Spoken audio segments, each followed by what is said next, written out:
ஹல்லேலூயா. என்ற அதிகாலையில் நாம் பரிசுத்தரின் வார்த்தையை நாம் தியானிக்க இருக்கிறோம். இந்த நாளிலே கூட ஏசாயா எழுதின தீர்க்க தரிசன புத்தகம் 45வது அதிகாரம் 9வது வசனம். மண்ணோடுகளுக்கு ஒத்த ஓடாயிருந்தும் தன்னை உருவாக்கினவரோடு வழக்காடுகிறவனுக்கு ஐயோ.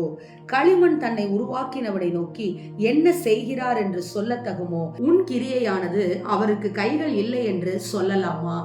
ஆம் தேவஜனமே, மண் ஓடுக்கு ஒத்ததாக நாம் கர்த்தரை, நம்மை உண்டாக்கின தேவனை பார்த்து ஏன் எனக்கு இப்படிப்பட்ட காரியங்கள் எல்லாம் நடக்கிறது என்று சொல்லி புலம்ப கூடாது என்று சொல்லி, கர்த்தரை எதிர் பேசுகிறவர்களாய் நாம் இருக்கக்கூடாது என்று சொல்லி, அப்படி நாம் தேவனுக்கு விரோதமாக பேசுகிற பொழுது நமக்கு அது ஐயோவாக, பாரமாக, ஒரு சாவாக, மரண கண்ணியாக முடிகிறது என்று சொல்லி வசனம் நமக்கு தெளிவாக சொல்லுகிறது. தேவனோடு கூட நாம் ஒருபோதும் வழக்காடக்கூடாது.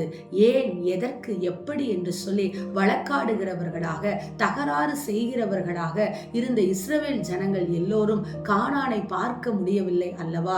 கர்த்தர் நம்மை ரட்சித்திருக்கிறார் என்றால் படுகுழியில் இருந்து நம்மை ரட்சித்திருக்கிறார், சேற்றில் இருந்து நம்மை தூக்கி எடுத்திருக்கிறார். அப்படிப்பட்ட தேவன் நம் வாழ்க்கையில் அனுமதிக்கிற எல்லா காரியங்களும் நன்மைக்காகவே என்று நினைத்து அவரை ஆராதிக்கிற ஜனங்களாய் இருக்க வேண்டுமே ஒழிய அவருக்கு எதிர் பேசுகிறவர்களாக, அவரை முறுமுறுக்கிறவர்களாக நாம் இருக்கிற பொழுது அது நமக்கு சாபமாக முடிகிறது.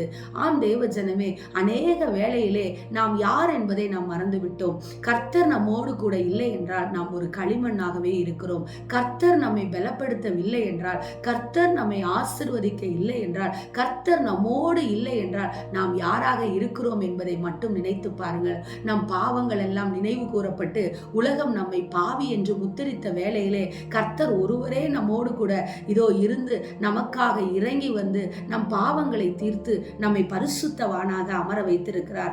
அப்படிப்பட்ட தேவனை நோக்கி நீங்கள் கேள்வி கேட்கிறதற்கும் முறுமுறுக்கிறதற்கும் வழக்காடுகிறதற்கும் அவசியம் இல்லை தேவஜனமே.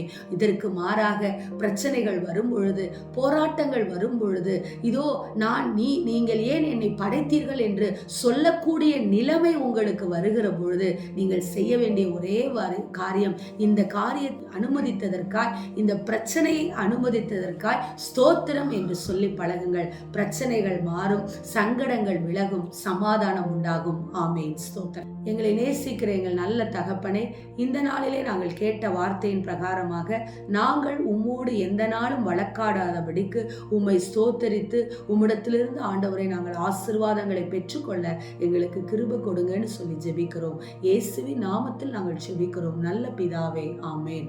Price the Lord. ஹல்லேலூயா.